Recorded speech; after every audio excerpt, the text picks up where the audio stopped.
Croesawu chi yn enw'r Arglwyddes i Grist i'r oedfa heno chi'n gweld dan ofal Emyr. Cofiwch bod y baned ar y diwedd, croeso chi ymuno ni ar gyfer hynny. Ac yna, yn yr wythnos, clyddiadau fel bore yma, cofiwch bod cwrdd gweddi nos Fawrth, ni'n cyfarfod yn hau pobl, gan mae dyma di Mawrth cyntaf wythnos. Dyle fi dod y copi gyda fi mewn gwirionedd, ond y bwriad yw ar nos Fawrth cyntaf mis, pan ni'n cwrdd yn hau pobl, yw bod ni'n mynd trwy'r llyfr o'r enw Enjoying God gyda'n gilydd. Pa beth gwell i wneud na mwynhau Duw, a hefyd mwynhau yng nghwmni ein gilydd. A'r bwriad yw nos Fawrth yw jyst i ddechrau trafod ac i gael trosolwg o'r llyfr. Os ydych chi i'r ddarllen neu heb yn cael copi o fe, please peidiwch stopa hwnna. Rhaid chi ddod i'r cyfarfod gweddi nos Fawrth. Does dim rhaid bod chi'n darllen dyn neu hyd prynu copi. Da ni'n arnoch chi'n neud wrth gwrs wrth i'r wythnosau fe mlaen. Ond bydd fe'n hyfryd bwytai ni gyd yn gallu cael cyfle i ddod i'r cwrdd gweddi a mwynhau y llyfr na gyda'n gilydd. Os chi ddim yn gallu dod, yna peidiwch meddwl lot os ddim eisiau fi ddarllen y llyfr. Mae'n gred, prynwch y llyfr, darllenwch a wedyn ni gael cyfle i trafod hefyd ar y Sul gyda'n gilydd. Felly, y bwriad yw Enjoying God gan Tim Chester fi'n tydi'r awdur. Ond dyle fod manylion ar e-bost na'r Emyr darfod allan yn gynt yn yr wythnos. Yna mae ail ddechrau ar drafod ymynau ar nos Iau gyda Wyn dros Zoom am 8 o gloch. Clybiau nos Wener, eto dyle fi coeddi bore yma. Os ydych chi diddordeb mewn gwaith ar gyfer dysgwyr, yna mae'n gyfle rhaid i gael cyfarfod byr anffurfiol heno, felly drafod syniadau o beth ni gynnig fel eglwys i ddysgwyr, felly mae hynny ar ôl yr oedfa.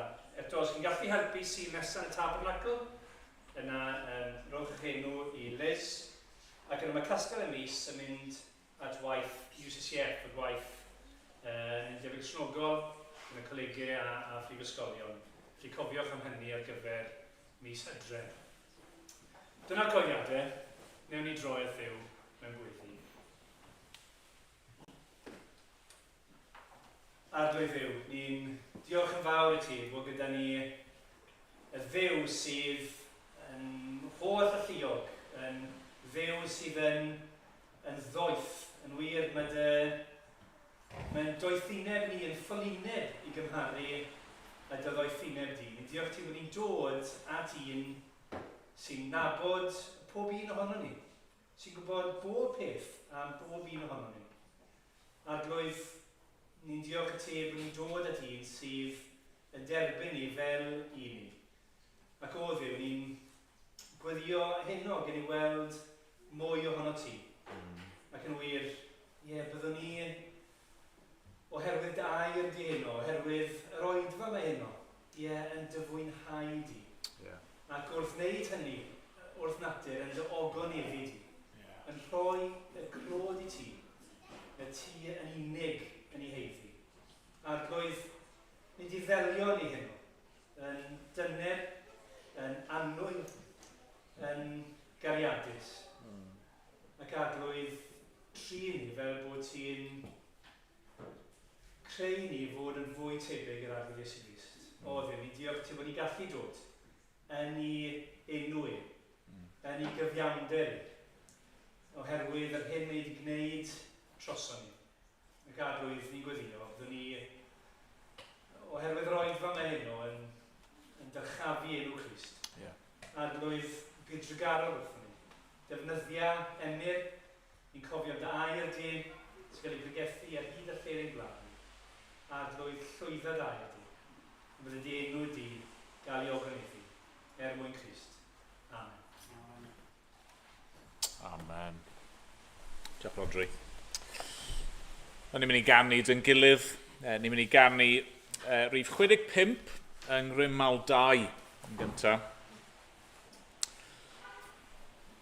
Crist a'i hanes sy'n rhyfeddol. yr hwn fi farw droso fi. Newid wnaeth ogoniant nefol am ddioddefaint Calvary.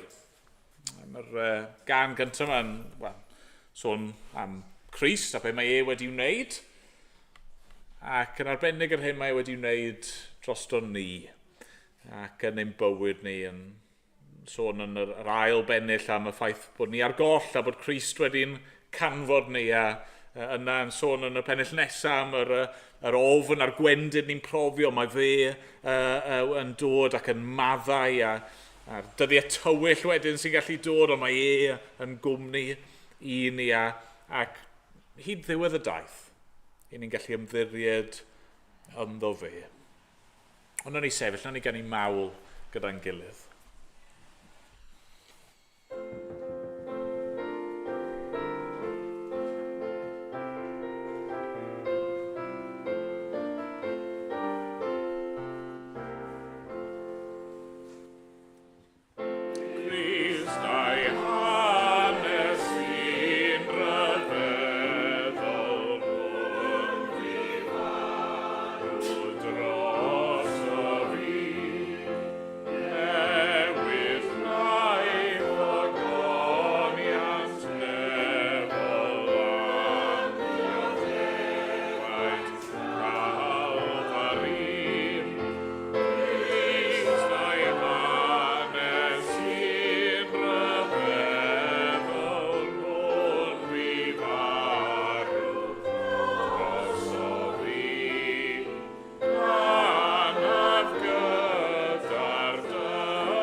Cyn ni ddarllen, gawn ni air o weddi. Nawn ni droi at Dduw mewn gweddi. Arglwydd i ni yn dyfoli di yn awr. Ac yn diolch i ti am yr arglwydd Iesu Grist. Yn diolch am yr un fi farw dros o fi. Yr un oedd yn barod i ddod yn ifydd. Ie, ifydd hyd angau ar groes. Ac yn diolch am yr gobaith ac am yr llawenydd ac am yr heddwch ac am yr hyder a phob peth arall sydd yn dod i ni trwy yr arglwydd Iesu a'i farwolaeth drosto ni. Ac arglwydd ni'n gofyn nawr wrth i ni droi i ddarllen dy air di gyda'n gilydd. Ni'n gofyn arno ti i siarad â ni ac i ddod yn agos ato ni. Ac yn wir arglwydd wrth i ni ddarllen o'r Hen Testament. A darllen mwy o hanes Joseph, arglwydd gad i ni hyd yn oed fan hyn i weld yr cynllun oedd gen ti i'n hachub ni trwy yr arglwydd Iesu. Dad, bydd gyda ni nawr agor ein llyged ni, yr o ffydd i ni. Amen bod ni'n dod yn enw yr arglwydd Iesu Grist. Amen. Amen. Ni'n mynd i ddarllen o lyfr Genesis ac adnod 12 i 36. Genesis, pennod 37, dechrau yn adnod 12. Dyma air Duw. Roedd brodyr Joseph wedi mynd i fugeilio praidd ei tad ger Sychem. A dywedodd Israel, neu Jacob, wrth Joseph, onid yw dyfrodyr yn bugeilio ger Sychem, tyrd fydd anfonaf di atynt. Atebodd yntai o'r gorau. Yna dywedodd wrtho, dos i weld sut y mae dyfrodyr a'r praidd, a thyrd a gair yn ôl i mi. Felly anfonodd fo ddyffryn Hebron ac aeth tua Sychem. Cyfarfu gŵr ag ef pan oedd yn crwydro yn y fro, a gofyn iddo, beth wyt ti'n ei geisio? Atebodd yntai, rwy'n ceisio fy mrodyr. Dywed wrthydd, ble maent yn bugeilio? A dywedodd y gŵr, maent wedi mynd oddi yma, oherwydd clywais hwy yn dweud awn i Dothan. Felly aeth Joseph ar ôl ei frodyr, a chafodd hyd iddynt yn Dothan. Gwelsant ef o bell, a chyn iddo gyrraedd atynt, gwnaethant gynllwyn i'w ladd. A dweud wrth ei gilydd, dacwr breuddwydiwr hwnnw'n dod. Dewch, gadewch i ni ei ladd, a'i daflu i ryw bydew, a dweud fod anifail gwyllt wedi ei ddifa. Yna cawn weld beth a ddaw o'i freuddwydion. Ond pan glywodd Reuben, a chibodd ef o'i gafael a dweud, peidiw'n ei ladd. Dwedodd Reuben wrthynt, peidiwch a thywall gwaed, taflwch ef i'r pydew hwn sydd yn y dyffeithwch. Peidiwch a gwneud niwed iddo. Dwedodd hyn mwyn ei achub o'i gafael a'i ddwyn yn ôl at ei dad. Pan ddaeth Joseph at ei frodyr, tynasant ei wisg oedd ei arno, a wisg lais yr oedd yn ei gwisgo, a'i gymryd, a'i daflu i'r pydew. Roedd y pydew yn wag, heb ddŵr ynddo. Roeddent yn eistedd i fwyta, cwrasant ei golwg a gweld cwmni o Ismaeliaid yn dod ar ei taith o Gilead. a'i cymelod yn dwy'n glid pêr, balm a myr i'w cludo i lawr i'r aifft. A dwedodd Juda wrth ei frodyr, faint gwell fyddwn o ladd ein brawd a cheli ei waed. Dewch, gadewch i ni ei werthu i'r Ismaeliaid. Peidiwn â gwneud niwed iddo, oherwydd ein brawd ni a'n cnawd ydyw. Cytunodd ei frodyr. Yna pan ddaeth marchnatwyr o Midian heibio, cwdasant Joseph o'r Pydew, a'i werthu i'r Ismaeliaid am 20 sicl o arian. Eithant hwythau a Joseph i'r aifft. Pan aeth Reuben yn ôl at y Pydew a gweld nad oedd Joseph ynddo, rhwygodd ei ddillad a mynd at ei frodyr a dweud, nid yw'r bachgen yno, a mynd i ble'r af. Cymerasant wisg Joseph, a lladd gafr, a throchi'r wisg yn y gwaed. Yna eithant ar wisg lais yn ôl at ei tad, a dweud, deithom o hyd i hon. Edrych di, ai gwisg dy fab ydyw.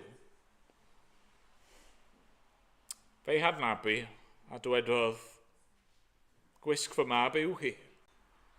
A nifael gwyllt sydd wedi ei ddifa, yn wir, mae Joseph wedi ei larpio.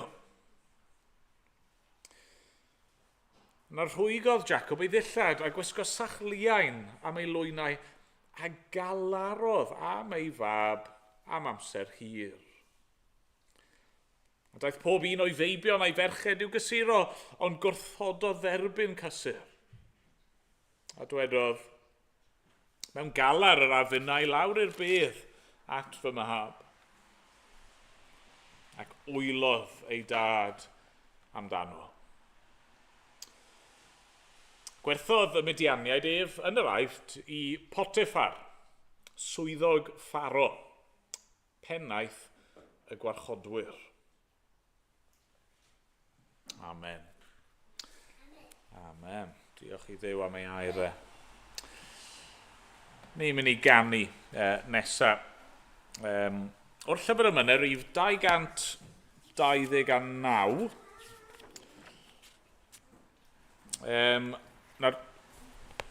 Dim ond un pennill sydd yn y llyfr yma, os fi'n deall yn iawn, mae yna rhyw 4 pennill yn mynd i ymddangos ar y sgrin. So, o gariad mor rhawd, o foroedd o gariad mor fawr, mab unig anedig y tad ddisgynodd o'r nefoedd i'r llawr. Cymerodd ei wneithur yn gnawd, dynoliaeth a diwdod yn un. Bu farw ar groesbren, dan wawd, yn lle ei elynion ei hun. Ac ymlaen, nawr ni sefyll i ganu dyn gilydd.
ni weddio eto, ni droi at yr arglwydd yn gilydd. O arglwydd, ni'n diolch i ti am y geiriau ni newydd i canu, geiriau dwys. Yn sôn am creulondeb yna, ddangoswyd i'r arglwydd Iesu. Y ffordd nath gael ei wrthod, a'i boenydio, ac ei roi i farwolaeth. A hynny gan ei bobl ei hun, ond hefyd arglwydd gan yr awdurdodau Rhufeinig a arglwydd y byd i gyd fel petai yn codi mewn gwrthryfel a gwrthwynebiad i Iesu ac eto troi'r cwbl. Bod ei bwriadau nhw, drygioni. Fe nes ti droi'r cwbl yn gariad. Mwyn i ni cael profi dy gariad di. Ac ni'n diolch am y darluniau hynny ni newydd i canu am gwaed a chwys yr arglwydd Iesu Grist yn llifo allan a hynny mewn ffordd yn adlewyrchu dy gariad di yn llifo allan ato ni. Dad, ni'n diolch i ti yn hanes yr arglwydd Iesu Grist. A'i farwolaeth drosto ni, i ni'n gweld yn gwbl eglur y ffaith fod pobl yn gallu bwriadu un peth a fod ti yn gallu troi'r bwriad drygionus yna daioni ac i gyflawni dy gynllun di dy hun. A dad, ni'n gwybod dy fod ti wedi dangos yr gwirionedd yna nifer o weithiau yn yr ysgrythurau a ti'n dangos yn glir hefyd yn hanes Joseph. Dad, heno fyddwn ni'n clywed ychydig bach am greulondeb y brodyr at Joseph. Ar ôl iddo fe ddod i'w ceisio nhw. Dad, ni'n gwybod bod hynny ddim yn cymharu gyda beth nath yr arglwydd Iesu ei ddiodde. Ond yn diolch fod wedi dod i wynebu hynny, am ei fod e'n caru ni. Dad, diolch heno yma, nawr, i ni, bob un, yn gallu gwybod dy fod ti wedi'n caru ni, am dy fod ti wedi anfon dy unig anedig, ein mwyn ni. Ac arglwydd ein gweddi ni wrth i ni rando ar dy air, wrth i ni fyfyrio ar y pethau hyn, yw y byddu ti yn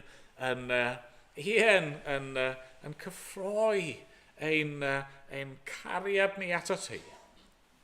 Arglwydd, gad i ni ryfeddu, nid i canu Crist a'i hanes i'n ryfeddol. A mae'r pethau hyn yn ryfeddol, arglwydd, rwy ti yn ryfeddol. Rwy ti dy hun, arglwydd. Yn dad, mab ac ysbryd glân, mor wych, mor ogoneddus, mor tu hwnt i'n gallu ni i ddeall ac i roi mewn i eiriau yr mawr wyt ti'n ei heiddi. A mae Crist ar hyn mae wedi wneud mor wych, arglwydd. A ni'n gofyn nawr, trwy dysbryd ni, yn ei di agor ein calonau ni. Falle am y tro cyntaf, arglwydd, agor drws ein calon ni. Ond, arglwydd, os yw'n calonau ni'n agored yn barod, agor nhw fwy. Lled y pen, arglwydd, ar agor i ti. I ni eisiau ni eisiau cael ein codi fyny gan dy gariad di. Ni eisiau bod yr efengyl y newyddion da yma sydd gennym ni yn hawlio ein sylw ni am bywyd ni i gyd. I ni siarglwydd bod ein cariad ni at y tŷ yn trechu pob peth arall. Ie, arglwydd, pob temtasiwn arall sydd yn trial yn denu ni oddi wrth y tŷ. Pob eilyn arall sy'n gallu codi yn ein bywydau ni. Pob prysurdeb neu cyfrifoldeb arall sy'n gallu dod i gystadlu am ein sylw ni yn dy erbyn di, arglwydd. Ni'n gweddio i trwy dy air wrth i ni dy addoli di heno. Gad i ni dy garu di yn fwy na'r cwbl oll. Sgweli ti fod yn dda. Dad, maddau ni ein beia. Maddau ni fod ein pechod ni, ein gwrthryfel ni, ein gwrthwynebiad ni i ti wedi golygu bod rhaid i Iesu farw. Maddau ni bod ni, falle rai yma heno, wedi styfnigo. Am amser hir, ni'n clywed dy lais di'n galw, yn apelio arno ni i ddod at y ti ac ni'n gwrthod ac yn gwrthod ac yn gwrthod.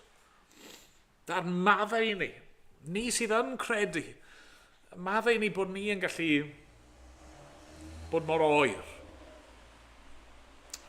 ac yn gallu anghofio mor rwydd am dy fawredd di. Arglwydd, maddau ni ein pechodau, yn fach a mawr.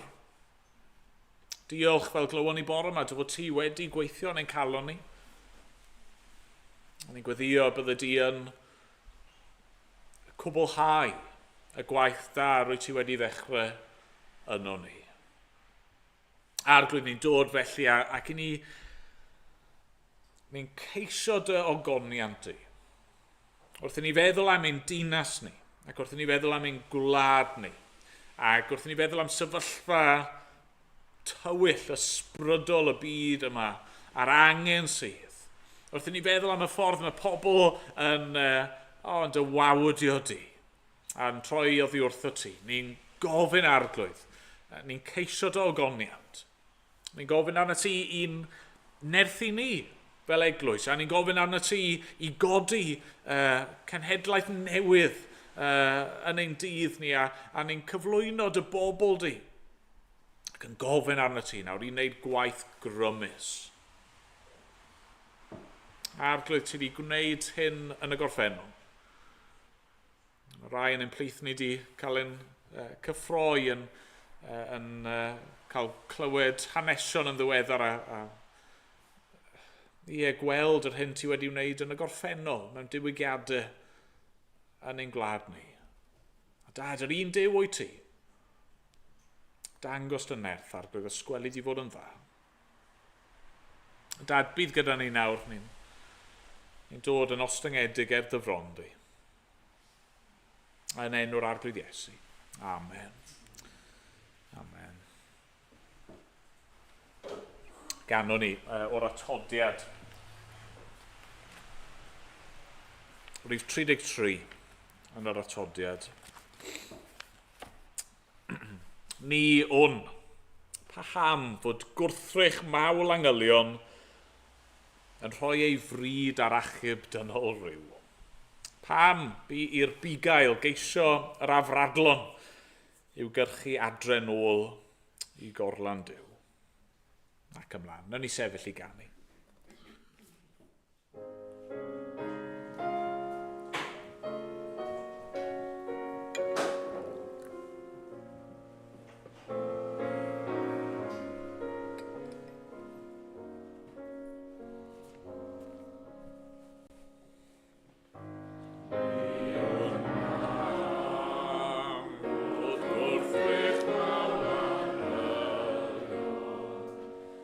Rhoi ei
O dechreuon ni wythnos ddiwetha yn edrych ar hanes Joseph.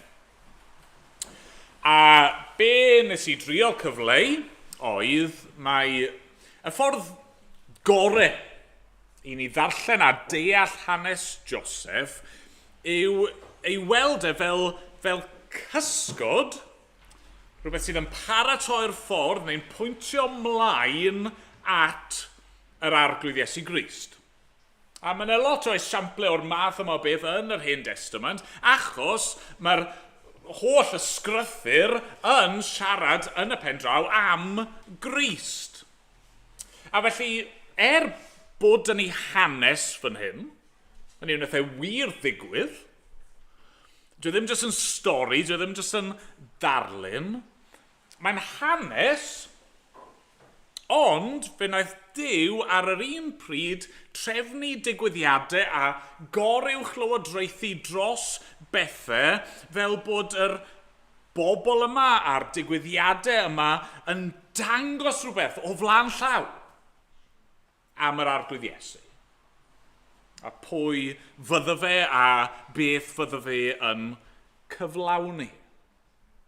Fi'n credu'r ffordd gorau o feddwl am y peth yw, chi'n meddwl pan chi'n darllen stori, nofel nawr, ac os yw'r awdur yn dda yn ei crefft, chi'n darllen y stori, ac fel arfer, chi'n cyrraedd tua'r diwedd, a mae yna rhyw fath o twist, neu mae'n cyrraedd rhyw fath o uchafbwynt, a chi'n meddwl nôl i ddechrau'r stori, a chi'n gweud, o ie, nhw wedi sôn am hwnna, neu oedd yr digwyddiad yna, neu'r sgwrs yna, neu'r darlun yma wedi dod i fewn. Ar y pryd, oedd e ddim yn meddwl rhyw lot i fi, oedd e jyst yn rhan o'r stori, ond nawr yn edrych nôl fi'n gweld e.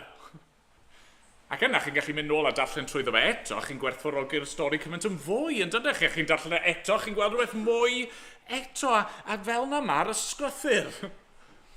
Hynny yw, chi'n cyrraedd y Testament Newydd, dyfodiad yr arglwydd Iesu Grist, mae'r ddirgelwch yma sydd wedi bod yn guddiedig ers miloedd o flynyddoedd yn cael ei datguddio o'r diwedd, a nawr chi'n darllen ôl a chi'n meddwl, dyna pam nath Duw trefnu hynny, dyna pam nath e orchymyn y pethau hyn, dyma pam achos mae'n paratoi at Iesu. Nawr, wrth gwrs, mae yna bethau eraill ni'n gallu dysgu o hanes fel hyn. Mae yna wersi ymarferol, pethau amlwg bron bydde dim eisiau fi sôn amdanyn nhw gobeithio. Enghraifft, wythnos diwetha, perygl ffafriaeth. Bod rieni yn trin eu plant nhw'n wahanol. Hynny, mae yna wers bwysig fyna ar ein cyfer ni. Neu perygl balchder. Joseph falle mewn perygl o mynd chydig bach yn prowd o'i hunan a meddwl bod e'n well nag eraill, ac os ni'n ymddwyn fel yna, os ni'n stico'n trwy'n ni lan ac yn edrych lawr yn trwy'n ar eraill, mae'n ganlyniadau mynd i fod. Neu, fan hyn, yn ein penod ni heno, be ni'n gweld? Wel, un o'r pethau ni'n gweld yw Jacob, y twyllwr, chi'n cofio, pan nath e dwyllo i dad gyda croen gafr. Be sy'n digwydd i Jacob yn y benod yma? Wel, mae feibio'n nawr yn mynd i'w dwyllo fe gyda gwaed gafr. Ac mae yna wers fyna i ni, os ni yn ymddwy mewn ffordd arbennig ac yn pechu mewn ffordd arbennig, mae yna ganlyniadau mynd i fod. Ond, y pwynt yw, y perygl, os ni just yn darllen yr hanes fel yna, yw mae just yn troi mewn i voice wers, rhyw moral story. Achos ni wastad eisiau roi'n hunan yn y canol, o be mae hwn yn dangos amdano fi, be mae hwn fod i ddysgu i fi. Ond nid dyna pwynt yr ysgrythyr yn y lle cyntaf, efe. Pwynt yr ysgrythyr yw Crist. Hanes yr iachawdwriaeth. Duw yn trefnu ac yn cyflawni achubiaeth i'w bobl. A felly mae'r ysgrythyr yn y lle cyntaf, yn bennaf, yn sôn amdano fe. A mae'n y berygl fan hyn, fi'n derbyn hi, bydd y rai pobl yn dweud, wel, chi'n gallu mynd yn rhy bell yn dych chi, a darllen rhyw ystyr mewn I pob manylun, a mae eisiau bod yn synhwyrol. Ond fi'n credu mae hyn yn ffordd llawer saffach o ddarllen, achos Crist ei hun dwedodd, sawl gwaith. Mae'r ysgrythurau yn siarad amdano fi. Felly beth yw'r darlun sydd yn cael ei adeiladu yn yr adran ni wedi darllen heno? Beth yw'r prif bethau sydd yn dod i'r golwg fan hyn? Wel, y peth cyntaf ni'n clywed amdano fe yw tad sydd yn anfon ei annwyl fab. Dyna sydd dynnu fan hyn yn dyfa. Tad sydd yn anfon ei annwyl fab. Wnaethon ni glywed wythnos diwetha, mae gan Jacob ffefryn. Gan ni'n gymwys, dyna'r sefyllfa. Joseph yw yr annwylyd. Mae'n sbwylo fe, mae'n trin e'n wahanol. A fan hyn nawr, ni'n clywed bod Jacob yn anfon Joseph I chwilio am y brodyr eraill. Ni'n clywed yn adnod 13. Dwedodd Israel wrth Joseph, onid yw dyfrodyr yn bugeilio ger Sychem. Tyrd feth anfonaf di atynt. Ac yna yn adnod 14, mae'n dweud, dos I weld sut mae dyfrodyr a'r praidd, a thyrd a gair yn ôl I mi. Yn ôl pob tebyg, y gair sy'n cael ei ddefnyddio fan hyn pan mae'n dweud, dos I weld sut mae ar dyfrodyr, cer I edrych ar ei shalom, chi wedi clywed y gair yna, ewch I checo ar ei heddwch nhw. Ewch I checo siwr ma nhw. Cer I wneud yn siŵr bod nhw'n saff, bod nhw'n ddiogel, bod nhw yn iawn. Wel, gallai Jacob yn hyn wedi cadw ei annwyl fab gyda fe.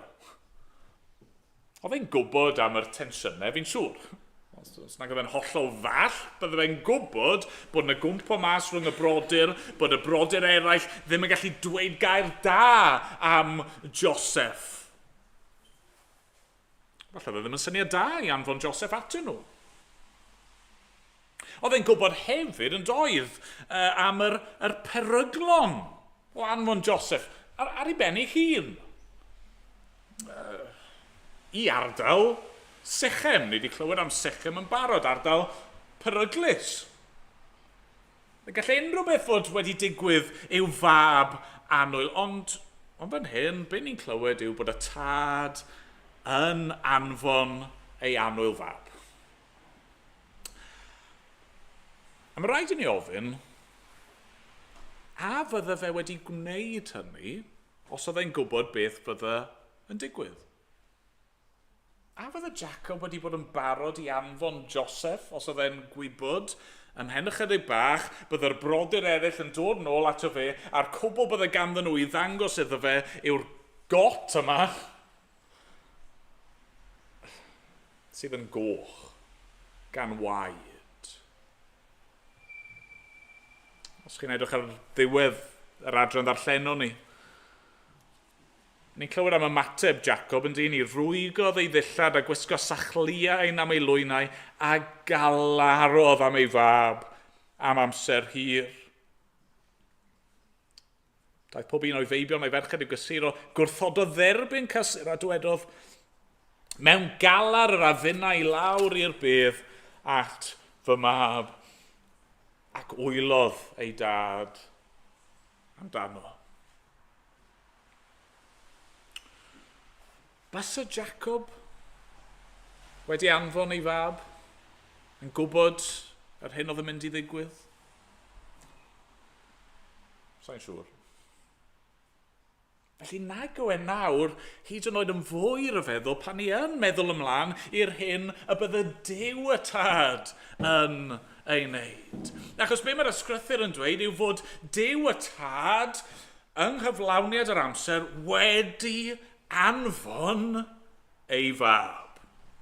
Mae e wedi anfon yr annwylyd a reswm pa mae e'n anfon y mab yw mwyn ceisio ei frodyr. Mwyn mynd I sicrhau heddwch ei frodyr.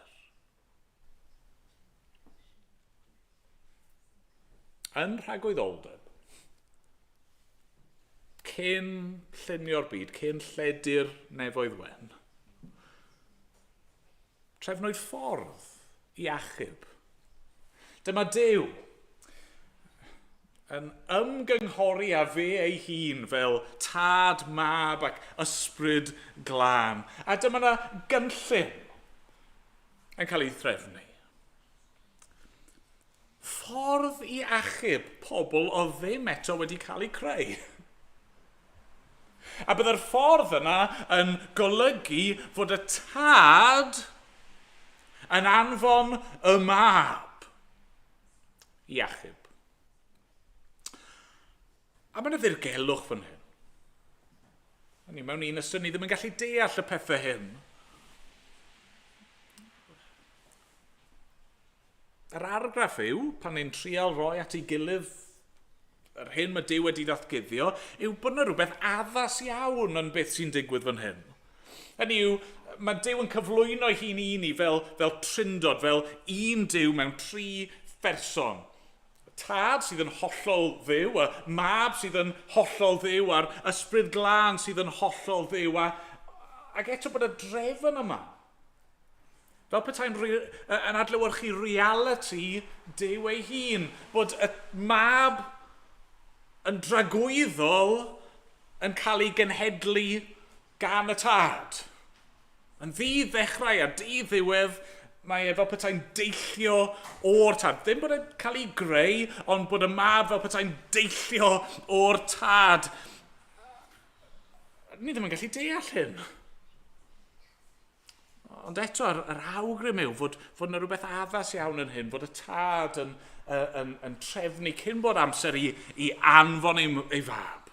Bod yna bwynt yn mynd i ddod pan fydda fe yn anfon y mab a'r mab yn cymryd cnawd ac yn dod i'r byd. A chyma be, yn wahanol i Jacob, oedd y tad yn gwybod. Yn gwybod beth fydda hynny yn ei olygu. Oedd e'n gwybod sut fyddai ei anwylyd yn cael ei drin. Oedd e'n gwybod y byddai'r un yma, oedd e wedi ei drysori. Yn ddi-ddiwedd yn rhagwyddoldeb, bydda fe yn cael ei amharchu a'i waradwyddo.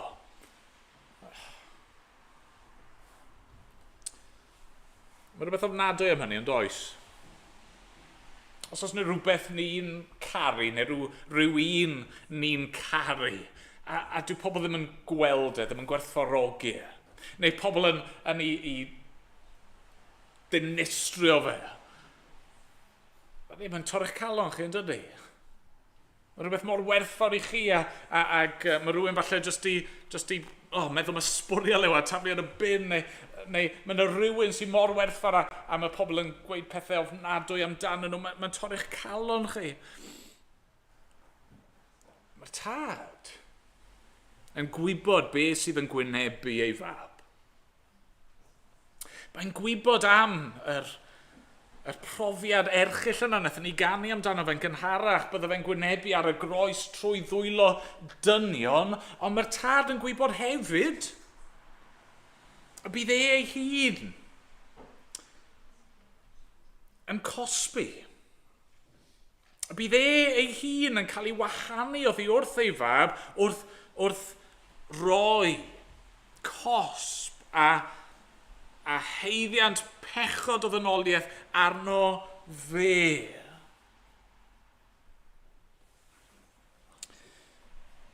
A mae'n dewis gwneud. Mae'r tad yn fodlon gwneud. Mae'n gofyn i'r mab i fynd. Ond yna wrth gwrs, ni'n dod at ein pwynt nesaf ni heno. Yr ail beth sydd yn dod allan yn hyn, sef bod y mab yn barod i ddod. Mae'r mab yn barod i ddod. Yn adnod 13, mae Jacob yn gofyn wrth Joseph neu'n dweud wrtho fe tyrd beth anfonaf di atynt, a tebodd yntai o'r gore. O'r gore. Iawn. Fi'n barod i fynd. Hynny yw, mae Joseph yn gwneud yr hyn sydd yn gywir, mewn ffordd, fel mab fe ddylse fe ei fyddhau. Fe ddylse fe anrhydeddu ei dad. Mae'r tad yn gofyn iddo fe wneud rhywbeth, a mae'n iawn bod e'n cytuno. Iawn, o'r gore, wrth gwrs. Wedi dweud hynny, gallai Joseph fod wedi gwrthod yn gallai fe. Ni ddim yn gwybod union oedrannau erbyn hyn. Hynny yw, faint o amser sydd wedi pasio ers bod ni'n clywed fod e'n 17, ond hynny, mae'n oedolyn, fwy na heb o leia. Gallai fe wedi gwrthod. Oedd e'n gwybod na fe oedd y ffefryn. Bydde fe ddim wedi cymryd lot o berswad, bydde fe? Oh, come on, Dad. O, fi ddim eisiau. Oh, anfon gwas, anfon rhywun arall. Gad i fi just aros fan hyn.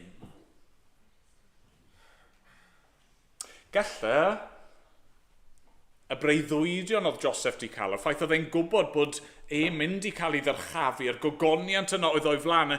Gallai fe fod wedi gadael i hynny ei rwystro. O na, Dad, na gyd ti'n cofio? Na gyd ti'n cofio, mae Duw efo cynllun ar ynghyfyru, so well i fi just aros fan hyn. Gallai Joseph di meddwl am y brodyr yna, sydd falle'n gymwys, di bod mor gas iddo fe, a meddwl, wel, pam ddylswn ni fynd i chwilio o checo sy'n nhw'n wneud? Pam ddylswn ni fynd ar eu holen nhw o gwbl? Pam ddylswn ni beryglu'n hunan? Pam ddylswn ni fynd i grwydro'r wlad a gwynebu, anifeiliad gwyllt, neu bandits, neu pobl creulon sychem, neu unrhyw fath o berygl arall. Pam ddylswn ni risgo'n hunan ei mwyn nhw?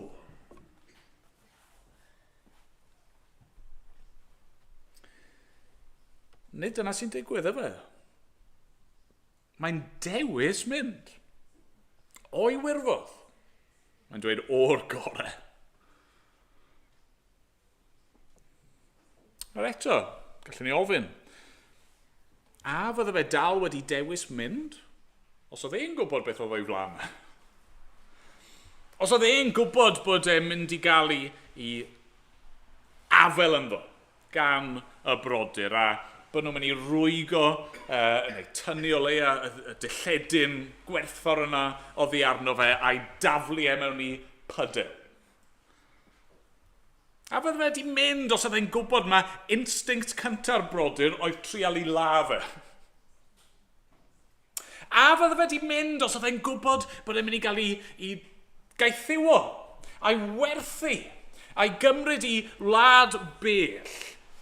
Ac yn y wlad honno, bod e'n trio byw yn gyfiawn ac yn ffyddlon i Dduw, bydde pobl yn dweud celwyddau amdano fe, bydde fe'n benni lan yn y carchar, a bydde pobl yn anghofio amdano fe. Bysa Joseph di dewis gwynebu hynny? O'n i ddim yn gwybod, ond fi'n amau.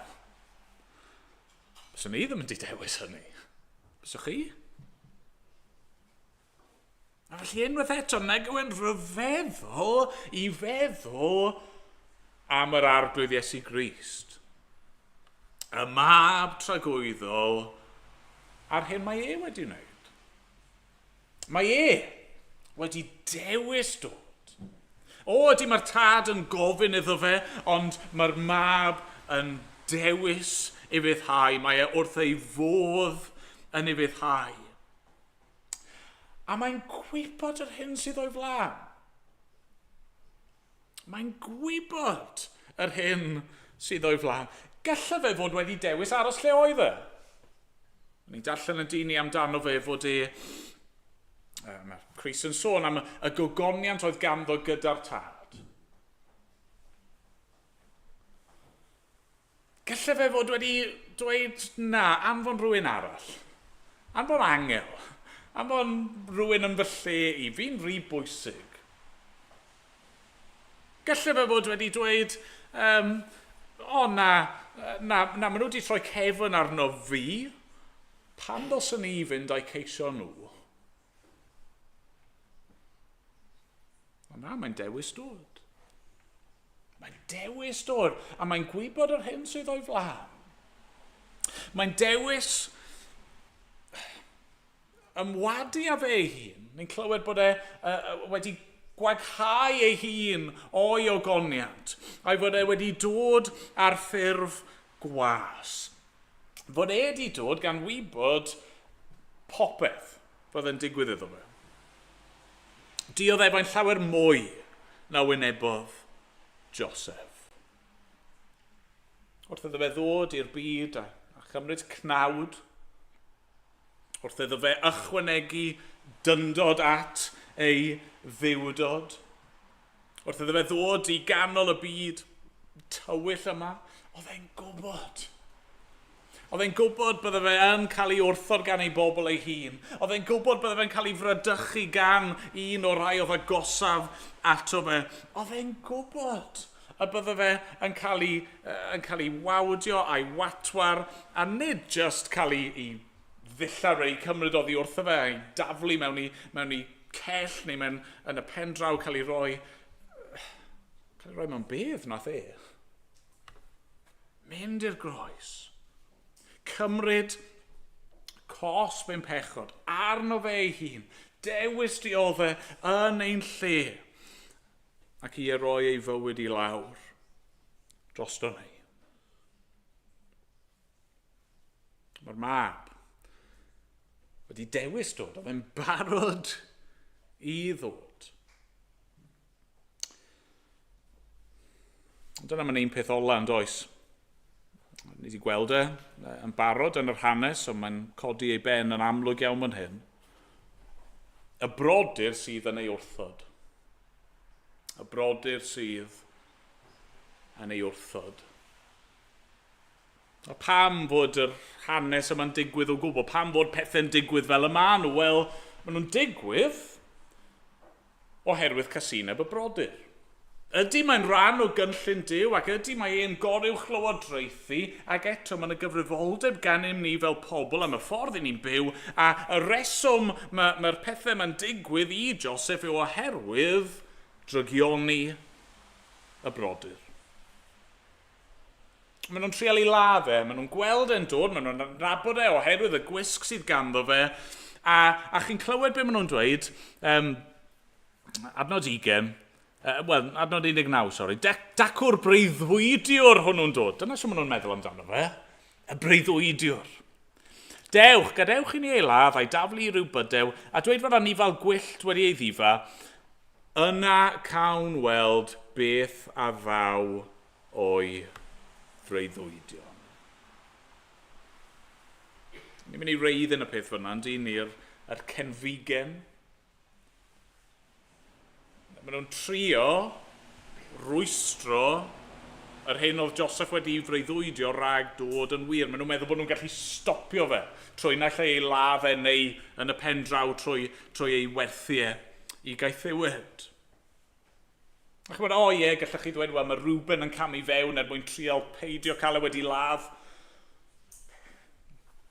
Oedd Reuben jyst yn trial ennill ffafr ei dad yn ôl achos o'r pethau oedd wedi bod lan i ni ddim yn gwybod. Ac yna, wrth gwrs, mae Judah yn camu fewn hefyd ac yn sicrhau bod e'n cael ei werthu yn hytrach na cael ei ladd. Ond pwynt yw, mae Joseph yn cael ei fradychu a mae yn cael ei werthu. A ni'n cael cip olwg fan hyn yn dyn ni o mor dwyllodrus yw'r galon ddynol. Mor dwyllodrus a drygionus mae pobl yn gallu bod. A wedys sy'n gynharach yn tueddiad ni yn y Beibl, pan ni'n darllen y Beibl, yw ni eisiau roi'n hunan yng nghanol y stori, yn yr perygl yn dyfa. Ni eisiau bod yr arwr yn y stori. A felly pan ni'n darllen hanes fel hyn, yn syth ni'n meddwl i'n hunan, wel, sut ydw i fel Joseph? Neu sut ydw i'n gallu bod mwy fel Joseph? Ond y pwynt yw, really, pwy ydyn ni yn y stori yma? Chi'n gwybod pwy ydyn ni? Ni yw'r brodyr.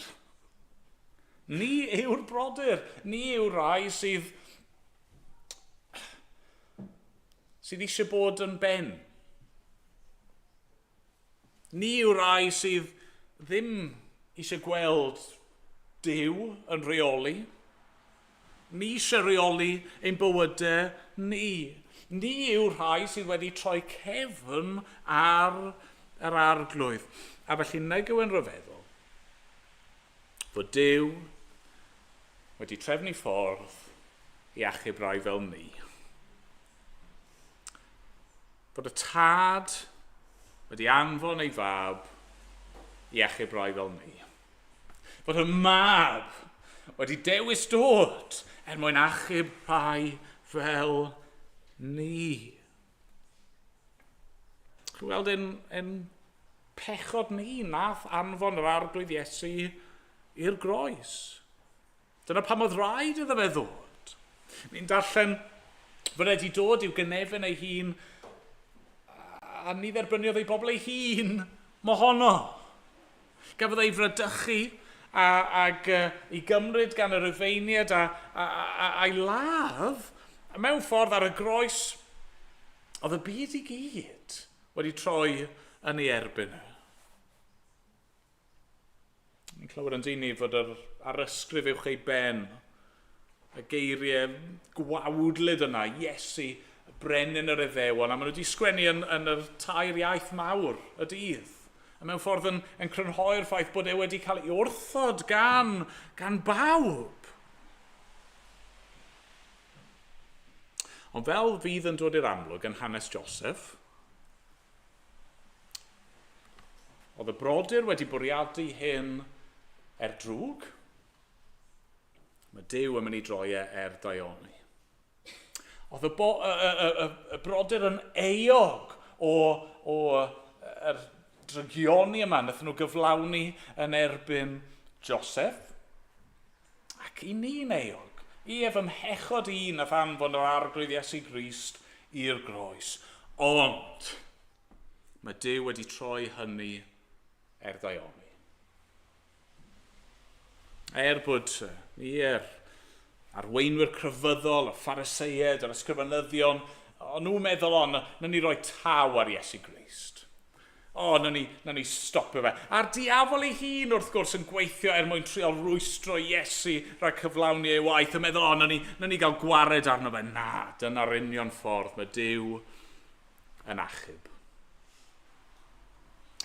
Mae'n y ffordd yn ôl. I'r ffordd yna gafodd ei drefnu cyn amser. Mae'r tad wedi anfon ei fab, mae'r mab wedi dewis dod mwyn i ni gael dod yn ôl at Duw. Gai ofyn i chi nawr, ydy'r pethau yma yn wir yn eich profiad chi? Ni'n dod fan hyn at yr Efengil mewn un ystyr ar ei fwyaf syml. Mae mor syml â hyn. Os chi eisiau gwybod be mae'r Beibl amdano, dyma fe. Mae'n y dad tragwyddol, nath roi ei fab tragwyddol. A'r mab tragwyddol yn dod yn un ohono ni mwyn roi ei fywyd drostoch chi, fel bod chi yn gallu cael maddeuant a bywyd tragwyddol gyda'r arglwydd am byth. Ydych chi'n credu hynny? Ydych chi wedi gweld eich eogrwydd? Ydych chi wedi gweld eich angen? Ydych chi wedi edifyrhau? Ac ydych chi wedi credu yn yr arglwydd? Na'r unig obeth sydd gennym ni. Ond mae'r cynnig yna i bawb. Diolch iddo. Amen. Amen.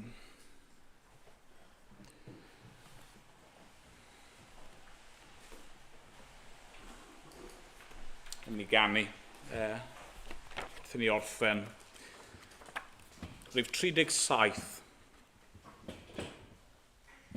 yng Nghrymawr 1.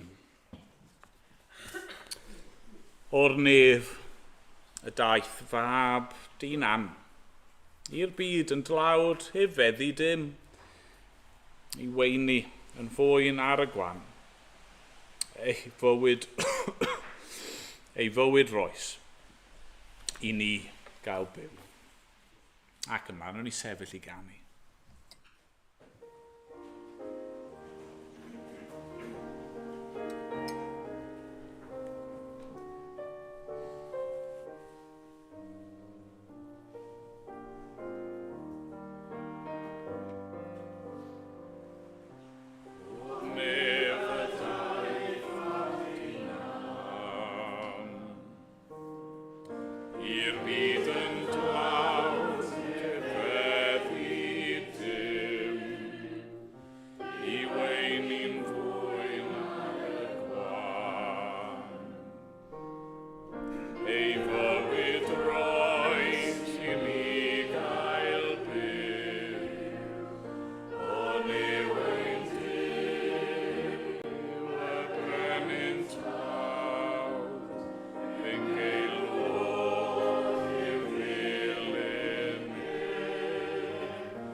Ddiweddio.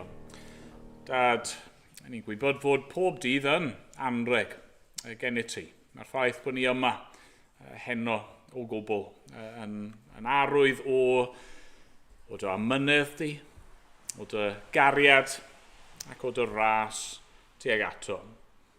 Ac arglwydd ni'n gweddio nawr felly, am bob un ohono ni. Wneud i'n helpu ni i weld y gariad di. A tra bo amser gen ni i droi at y ti o dad.